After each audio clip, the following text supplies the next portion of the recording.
지난 시간까지 배웠던 각기둥과 각불의 핵심 개념들을 다시 한번 짚어보도록 할게요.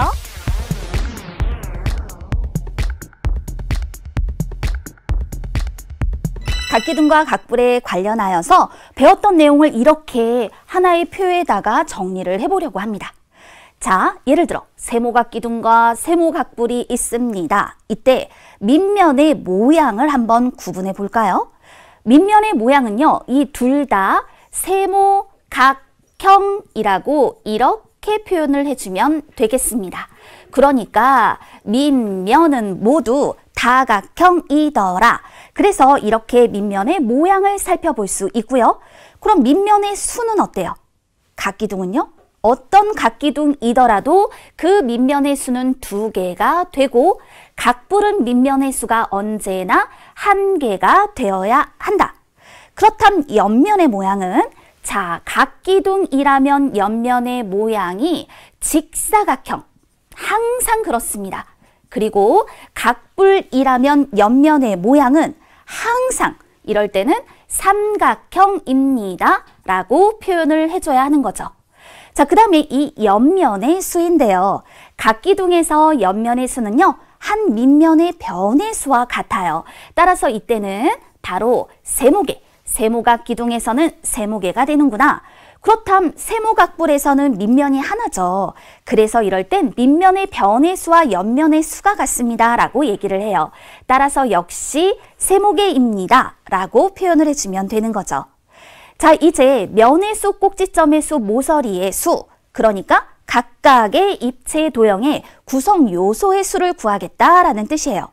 그렇다면 면의 수는요, 세모각기둥에서는 한 밑면의 변의 수가 세모개인데요.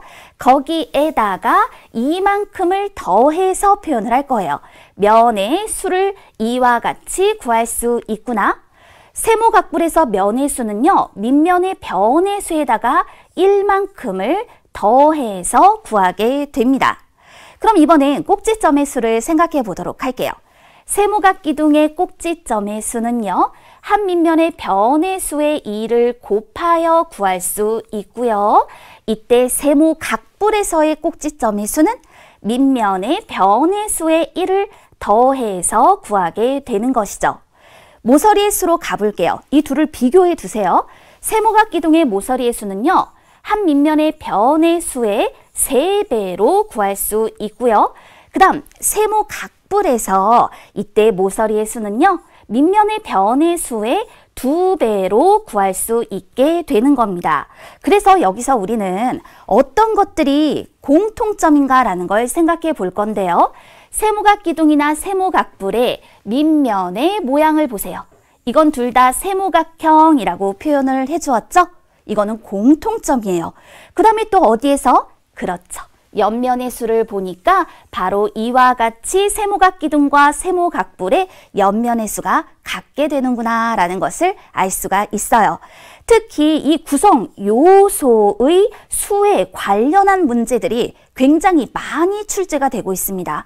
그렇기 때문에 이와 같은 공식들은 반드시 여러분들이 외워서 알고 있어야 한다는 거, 그 부분을 놓치지 않았으면 좋겠습니다. 배운 내용을 하나의 표에 모두 정리해 보았습니다.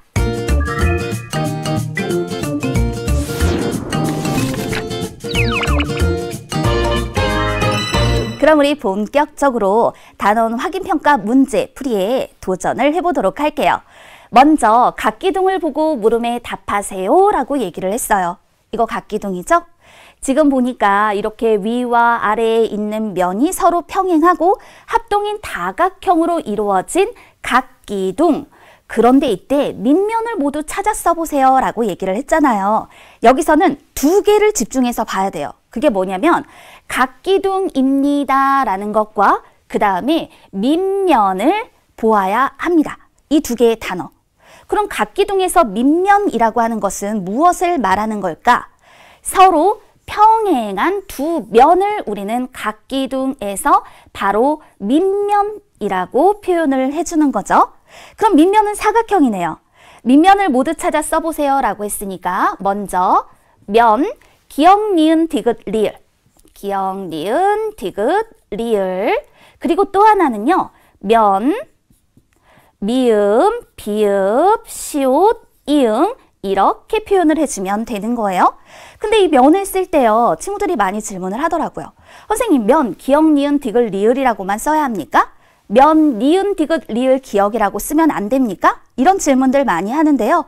괜찮아요. 그렇게 써도 돼요. 그런데 보통 우리는 제일 먼저 있는 것부터, 그러니까 기역, 니은, 디귿, 리을, 자음의 순서로 치면 기역이 제일 먼저죠.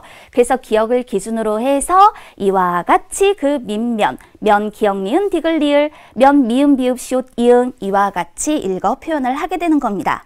자, 이렇게 각기둥을 보고 민면을 모두 찾아 써 보았어요. 그렇담 이제 이 각기둥에서 민면의 수직인 면이 몇 개인지를 확인해 보도록 하겠습니다. 그런데 여기서는 문제를 딱 읽고 난 다음에 중요한 것을 찾아야 합니다. 그게 뭐냐면 민면의 수직인 면, 요거를 딱 보자마자 떠올려야 하는 거. 그렇죠. 민면의 수직인 면이 바로 옆면이 되는 것이더라. 우리가 각기둥에서 옆면이라고 하는 건요, 민면과 만나는 면을 옆면이라고 해요. 그런데 이 민면과 만나는 면이 옆면인데 이때 민면과 옆면이 만나면 수직인 관계를 이루게 된다라는 거죠. 그러니까 민면의 수직인 면, 옆면, 이 옆면이 몇 개냐라고 묻는다라는 거죠. 그럼 또 한번 떠올려 볼까요? 우리 표로 정리했던 내용 중에 자, 옆면의 수하고 뭐가 같다라고 얘기를 했었나요? 옆면의 수하고요, 밑면의 변의 수가 같다라고 얘기를 했어요. 각기둥이니까 한 민면이라고 할게요. 한 민면의 변의 수, 이거하고 옆면의 수하고가 서로 같더라, 이렇게 말할 수가 있죠. 그렇다면 한 민면의 변의 수, 하나, 둘, 셋, 넷, 다섯, 여섯 찾았죠? 그러니까 이 문제에서 민면의 수직인 면은 몇 개인가요? 라고 물었으니 그 답은 6개입니다 라고 표현해 주면 되는 겁니다. 이렇게 문제를 읽었을 때 내가 문제를 해결하기 위해서 어떤 것들을 중심으로 살펴야 하느냐, 이런 식으로 단계별로 문제를 해결하다 보면 그 답도 쉽게 구할 수 있더라라는 거죠. 다음 문제 넘어가 보겠습니다. 밑면과 옆면이 다음과 같은 입체 도형이 있습니다. 이 입체 도형의 면은 몇 개일까요? 라고 묻습니다. 그렇다면 먼저 이 입체 도형이 뭘까라는 것부터 생각해 봐야죠. 그런데 밑면이 지금 뭐예요? 오각형이라고 하는 다각형입니다. 밑면이 오각형이더라. 그 다음에 옆면을 보니까 옆면이 지금 직사각형이구나. 그럼 우린 이걸 통해서 무엇을 알 수 있을까요? 이 입체 도형은 바로 각기둥이구나. 옆면이 직사각형이고 밑면은 오각형이라는 다각형이란 말입니다. 따라서 이럴 때 이 입체 도형은 바로 오각기둥이 되겠습니다 라는 것을 밝히는 거예요. 그리고 난 다음에 이 문제에서는요, 이 입체 도형에 면이 몇 개일까요? 라고 물어봤잖아요. 면의 수를 구하는 거예요. 구성 요소의 수를 구한다라는 거죠. 그럼 이것도 앞서서 우리 표에서 정리를 했어요. 자, 이 각기둥, 오각기둥인데 면의 수를 구하여라 라고 얘기를 한다면 이럴 때 면의 수는 한 밑면의 변의 수, 한 밑면의 변의 수는 5개에다가 무엇을? 2를 더해서 각기둥이니까 그 값을 표현해낼 수 있겠다. 그러므로 이 입체 도형의 면은 몇 개일까요? 라는 질문에 답을 하고자 할 때에는 7개입니다. 라고 표현해주면 되는 거예요. 문제의 답을 표현하여 7개 이렇게 해결해주면 되는 거죠. 결국 이 문제도요, 2개의 단계를 거쳐야 합니다. 하나는 이 입체 도형이 뭘까? 라는 거고요. 또 하나는요, 그렇죠. 이 각기둥의 면의 수, 즉 구성요소의 수를 구할 수 있느냐, 이렇게 2가지 단계를 거쳐야 하는 문제라는 것을 알아야겠군요. 자, 수학이라는 게 참 이래요. 단계별로 해결을 하다 보면요, 어느샌가 이렇게 답이 정확하게 표현이 되거든요. 다음 문제 볼게요. 모서리가 27개인 각기둥의 꼭지점은 몇 개인지 풀이 과정을 쓰고 답을 구해보세요 라고 얘기를 하였습니다. 그러면 이 문제에서 지금 보면요. 모서리라고 하는 것은 구성 요소예요. 그런데 그 모서리의 수가 27개라고 얘기를 했고요. 그러면서 각기둥이라는 조건을 줬어요. 왜냐면 모서리라는 구성 요소는 각기둥에도 있지만 각불에도 있거든요. 그러니까 얘는 각기둥이라고 조건을 주고 그런데 이걸 통해서 이 각기둥이 무엇인지를 밝힌 후 그 각기둥의 꼭지점의 수를 구하여라 라고 얘기를 한 거죠. 그러면 각기둥의 모서리의 수는 어떻게 구하나요? 공식 외워두라고 했었죠. 표에서 우리 정리했잖아요. 한 밑면의 변의 수의 3배를 해서 각기둥의 모서리의 수를 구할 수가 있습니다. 그런데 그 모서리가 27개라고 했잖아요. 각기둥의 한 밑면의 변은 그러면 어떻게 되는 걸까요? 여기다가 이렇게 생각하면 돼요. 27이라고 하는 건 한 밑면의 변의 수의 3배를 해서 나온 것이니까 한 밑면의 변의 수, 이게 9가 되어야 한다. 그러므로 한 밑면의 변은 9개입니다. 라는 것을 밝힐 수 있겠다라는 거죠. 공식을 알면 이런 것들을 쉽게 가려낼 수 있어요. 그럼 가려낸 예를 가지고 이제 뭘 해야 하는 걸까요? 밑면의 모양이 구각형이다. 구각형이므로 이 각기둥의 이름은 또 밑면의 모양에 따라서 정해지잖아요. 따라서 각기둥의 이름은 구각기둥입니다. 이렇게 표현을 할 수 있다라는 거죠. 그러면 이 문제 해결됐나요? 지금 우리 어디까지 했냐면 모서리가 27개인 각기둥, 이 각기둥의 이름이 구각기둥이에요 까지 밝혀준 거예요. 근데 아직 문제 뒤에 남았잖아요. 그래서 이어서 봐야 합니다. 자, 각기둥의 꼭지점의 수를 구하는 것이 우리의 목표였단 말입니다. 따라서 한 밑면의 변의 수의 2배를 하면 우리는 각기둥의 꼭지점의 수를 구할 수 있고 이 각기둥의 꼭지점은 한 밑면의 변의 수가 9이고 그것의 2배를 하여 18. 따라서 그 답은 18개이구나. 이렇게 표현을 할 수 있겠다라는 거죠. 서술형 문제는요. 단계별로 필요한 것들을 서술해 나가는 과정이 중요해요. 자, 이렇게 서술형 문제도 해결이 되었으니 자신감 가지고 다음 문제 넘어가 봅시다. 전개도를 접어서 각기둥을 만들었습니다. 네모 안에 알맞은 수를 써 넣으세요. 전개도를 접어서 만든 각기둥의 특징은요. 접었을 때 맞닿는 부분은 길이가 같아야 합니다. 그리고 겹쳐지는 면이 생기면 안 되죠. 자, 그래서 이와 같은 성질을 이용해서 접어서 각기둥을 만들었어요. 그렇다면 여기서 이 빗금친 면을 한번 볼까요? 전개도에서 바로 이 면이 되겠죠. 그러면 그 면과 마주보는 면이 있네요. 그렇다면 바로 이 각기둥에서 자 이렇게 빗금친 두 면은요. 전개도에서 빗금친 두 면과 같게 됩니다. 이것을 우리가 이 각기둥의 밑면이다 라고 생각을 해볼게요. 그러면 자 여기 볼까요? 이 길이는요. 8cm가 되겠죠. 그 다음에 이 부분의 길이는 바로 4cm가 될 거고요. 그 다음에 이거 우리 높이라고 부를 수 있는 건데요. 자, 바로 6cm가 되겠구나. 이와 같이 전개도를 접어 각기둥을 만들었을 때 각각의 알맞은 수들을 써넣어 볼 수 있어요. 자, 이런 식으로 전개도 관련한 문제도 해결해 봤습니다. 그렇다면 이제 뭐가 나올까요? 전개도를 접었을 때 만들어지는 입체도형의 모서리가 몇 개인지 서술형 문제를 한번 도전해 보도록 하겠습니다. 지금 이 전개도를 살펴보니까요.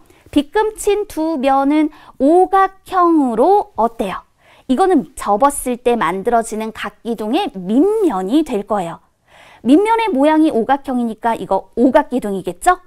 옆면의 수는요. 반드시 한 밑면의 변의 수와 같아야 돼요. 한 밑면의 변의 수가 5개니까 옆면의 수도 5개이고 그 옆면의 모양은 반드시 직사각형이 되어야 한다. 그렇다면 밑면의 모양이 오각형이고 옆면의 모양이 직사각형이므로 자, 선생님 설명했던 내용 다 나왔습니다. 전개도를 접었을 때 만들어지는 입체 도형의 이름은 밑면의 모양에 따라 붙임으로 오각 기둥입니다. 라는 것을 밝힐 수 있어요. 자, 오각 기둥까지 해결이 됐네요. 근데 우리가 원하는 건 이렇게 해서 만들어지는 그 입체 도형에, 즉 오각 기둥에 모서리가 몇 개일까? 이것을 구하기를 원하는 거잖아요. 좋습니다. 다음 단계로 넘어갑시다. 한 밑면의 변이 5개이므로 모서리는요. 그러면 한 밑면의 변의 수에, 자, 모서리의 수는요.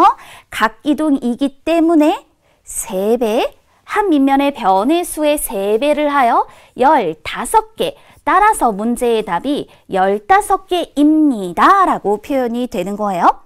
구성 요소의 수를 구하는 거에 있어서 모서리의 수를 구하는 것이 많이 나오고 있죠. 모서리의 수, 면의 수, 꼭지점의 수, 이와 같은 것들을 어떻게 구하는지를 반드시 기억해 둬야 해요. 자, 그렇다면 이번엔 각불 나왔습니다. 자, 각불의 구성 요소의 이름을 잘못 나타낸 것을 찾아 기호를 써보세요. 각불이라고 하는 건 이렇게 생겼어요. 밑에 놓인 면이 다각형이고요. 옆을 둘러싸고 있는 면들이 모두 삼각형인 이런 입체 도형을 우리는 각불이라고 합니다.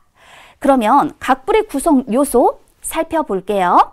자, 여기 모서리는요. 면과 면이 만나는 선분이에요. 그러니까 미음, 모서리 요것은 바르게 표현이 된 거고요. 자, 그 다음에 또 꼭지점도 한번 볼게요. 꼭지점은요. 모서리와 모서리가 만나는 점입니다. 자, 꼭지점 바르게 표현을 했단 말입니다. 그 다음에 이 리을을 한번 볼까요? 삼각형인 면을 가리키고 있죠. 이것을 우리는 옆면이라고 한다. 맞아요. 2개가 남았네요. 자, 여기서 각불의 꼭지점부터 먼저 짚어볼게요. 각불의 꼭지점은 꼭지점인데 옆면이 모두 만나는 점이에요. 이걸 특별히 우리는 각불의 꼭지점이라고 부르는 거죠. 그럼 맞아요. 여기서 잘못된 답은 그렇다면 기억이겠군요. 뭔가 이상합니다. 이때 화살표가 어디까지? 더와라 여기까지 이렇게 왔어야 하는 거예요. 이 높이라고 하는 건 각불의 꼭지점에서 밑면의 수직인 선분의 길이, 바로 이것을 높이라고 하는 거거든요. 따라서 각불의 구성 요소의 이름 중 그 이름이 잘못 표현된 것은 기억이구나.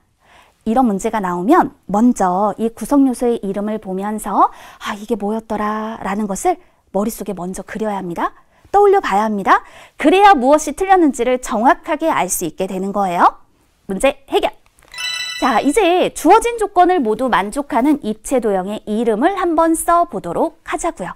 우리가 지금 배우고 있는 입체 도형은 각기둥과 각불이었어요. 각기둥과 각불은요, 모두 그 이름을 붙일 때 밑면의 모양에 따라서 이름을 붙이게 됩니다. 그렇다면 옆면이 삼각형이다. 이거 딱 보니까 나왔죠. 옆면이 삼각형, 그러면 우리는 이걸 각불이라고 하는데 더더욱 확신을 갖게 하는 건 그 다음 문장이에요. 밑면이 1개이더라. 밑면이 1개고 옆면이 모두 삼각형인 입체 도형, 이것을 우리는 각불이라고 하죠. 그런데 보니까 꼭지점이 6개라고 했단 말입니다. 꼭지점의 수, 각불에서 꼭지점의 수는요. 밑면의 변의 수를 우리 네모라고 해볼게요. 거기다가 1을 더했을 때 바로 나온 값, 이게 각불의 꼭지점의 수를 구하는 방법이 되는 거죠. 그럼 네모 안에 뭐가 들어가죠? 그래요. 네모 안에 바로 5가 들어간단 말이에요. 그렇다면 밑면의 변의 수가 5개니까 밑면의 모양은 오각형이 되죠. 밑면의 모양에 따라서 이름을 붙인다. 따라서 오각불. 이렇게 문제를 해결하는 거예요. 입체 도형의 이름을 써서 답해 볼 수 있겠네요. 각불에 관련한 문제였군요. 그럼 이 문제는 어때요? 밑면의 모양이 다음과 같은 각불에 대한 설명으로 잘못된 것은 어느 것입니까? 이제 우리 6학년 여러분은 밑면의 모양이 다음과 같은 각불까지만 딱 읽어도 선생님 그건 육각불입니다 라고 바로 얘기를 해야 합니다. 밑면의 모양에 따라서 이름을 붙일 거니까요. 따라서 이것은 육각불입니다 라고 딱 생각을 하고 그 다음 면이 그럼 7개일까요? 자, 육각불의 면의 수는요. 밑면의 변의 수에 1을 더합니다. 따라서 7개 맞아요. 각불이기 때문에 밑면은 반드시 한 개가 되어야 한다. 맞고요. 꼭지점이 6개일까요? 생각해 봐야겠습니다. 꼭지점의 수는요. 밑면의 변의 수의 1을 더하는 겁니다. 그럼 6개 아니죠? 7개가 됐어야 돼요. 모서리가 12개일까요? 각불의 모서리의 수는요. 밑면의 변의 수의 2배를 해서 구할 수 있으니까 12개 맞아요. 밑면의 변이 6개일까요? 딱 보세요. 밑면의 변은 6개 맞습니다. 따라서 설명으로 잘못된 것은 어느 것입니까? 문제의 답은 3번으로 나타내주면 되겠죠. 그렇게 어렵지는 않은 문제네요. 그럼 이 문제, 여기는 중요 표시가 되어 있어요. 그럼 한번 보세요. 팔각기둥과 팔각불에서 같은 것을 모두 고르세요. 어때요? 우리 수업 시작하기 전에 표로 정리했던 거 떠올려 볼 수 있겠나요? 거기서 무엇이 공통된 것인지를 확인했었잖아요. 자, 그럼 한번 볼게요. 팔각기둥과 팔각불에서 같은 것을 고를 겁니다. 보기만 해도 압니다. 옆면의 수하고요. 밑면의 모양이 같다라는 거 공통점으로 우리가 찾았던 거니까 답은 3번과 4번입니다. 이렇게 말할 수 있겠죠. 그런데 1번 볼게요. 꼭지점의 수는요. 각기둥에서는 밑면, 한 밑면의 변의 수에다가 2를 곱한다라고 했어요. 그럼 16개가 될 거고요. 팔각불 같은 경우에는요. 밑면의 변의 수에다가 1을 더하는 거예요. 그러니까 9개가 되겠죠. 같지 않단 말이에요. 밑면의 수는 각기둥은 2개고요. 각불은 1개예요. 그래서 같지가 않아요. 옆면의 수는요. 둘 다 8. 같은 거고요. 밑면의 모양은 둘 다 뭐가 되는 거죠? 둘 다 팔각형. 요렇게 표현이 되는 거란 말입니다. 옆면의 모양은 팔각기둥에서 옆면의 모양은 뭐예요? 직사각형이죠. 그런데 팔각불에서 옆면의 모양은 항상 삼각형이 되어야 합니다. 따라서 팔각기둥과 팔각불에서 같은 것을 모두 고르세요. 그 답이 3번과 4번으로 표현이 된다라는 거죠. 표로 처음에 정리를 했기 때문에 아마 우리 친구들은 문제를 보자마자 3번과 4번을 딱 골랐을 겁니다. 믿겠습니다. 자, 이제 마지막 문제네요. 크기를 비교하여 많은 것부터 차례로 기호를 써보세요 라고 얘기를 했어요. 육각불의 면의 수입니다. 각불의 면의 수는요. 밑면의 변의 수에다가 1을 더해주는 거죠. 따라서 이때 7개가 되는 거고요. 육각기둥의 모서리의 수를 생각해보면 한 밑면의 변의 수의 3배로 이럴 때 바로 18개가 됩니다. 삼각기둥의 꼭지점의 수입니다. 각기둥의 꼭지점의 수를 구하는 거죠. 따라서 이런 경우는요. 한 밑면의 변의 수의 2배를 해줘야 합니다. 그러니까 6개가 되는 것이고 사각불의 모서리의 수와 면의 수의 합이다 라고 얘기를 했어요. 사각불의 모서리의 수는요. 밑면의 변의 수의 2배를 해서 구하고 또 면의 수는 밑면의 변의 수의 1을 더해서 구합니다. 그런데 그들의 합을 구하시오 라고 했죠. 8에다가 5를 더해 주었더니 13 이렇게 표현이 되었네요. 그럼 많은 것부터 차례로 기호를 써라 라고 얘기를 했으니까 니은, 리을, 기역, 디귿의 순서로 답할 수 있겠습니다.